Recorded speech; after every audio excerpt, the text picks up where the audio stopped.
This axe is the more expensive of the two, and yet it's still in a so-called common man price. This is an Estwing. It's the Camper's Axe. I believe it's the 44A. It's a 16-inch model. It's got the leather sheath on it.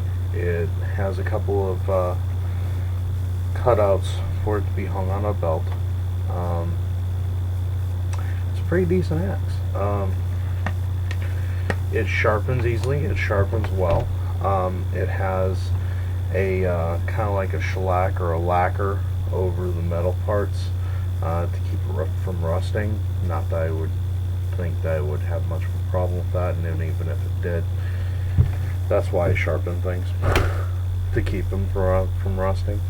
The great thing about it is, if you look at the head of this thing, it's in a really nice thin wedge shape, so it's really going to be just bomber for splitting. And because there is no pole on it, there's no eye to enlarge, I can really have no fear when it comes to hammering things that are hard, which is important to me, because as I go out in the wilds and stuff, that's one of the things that I intend on being able to do, is to do some very basic rudimentary blacksmithing. And this is just about the right weight for a blacksmithing hammer, and for a general one anyway. For any smithing that I'll be able to do with pretty much just campfire and maybe a stone as an anvil, or more to the point, maybe a piece of steel as an anvil. And this hammer, well, that's pretty much what I'm going to be able to do with it. It is full tang. It is all steel construction. This blue handle is literally just molded over a solid steel piece, so this is one solid piece of steel, which is very nice. I like that because it's really strong, sturdy. I cannot imagine I would be able to break this thing. On the other hand,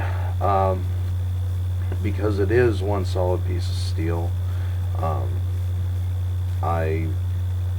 it has difficulties if you're going to throw it. If you're going to be using it as a self-defense or throwing implement, I think you'd be better off suited with something that's a wood handle for throwing.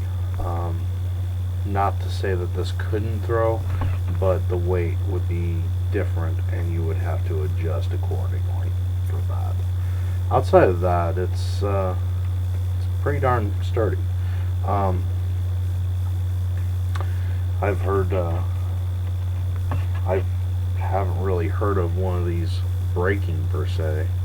I've only heard of one breaking, but I'm wondering if there wasn't a weakness inside the steel inherently from the factory. This blue handle here is Estwing's shock absorbing type, and it feels really good in the hand. It's got some good grip to it.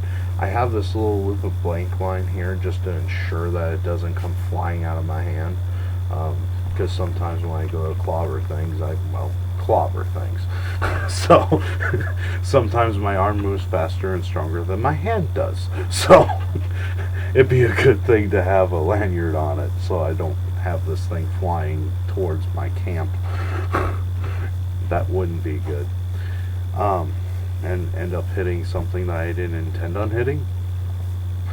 So that would probably not be a good thing. That's pretty much it. We'll see you guys on the next video.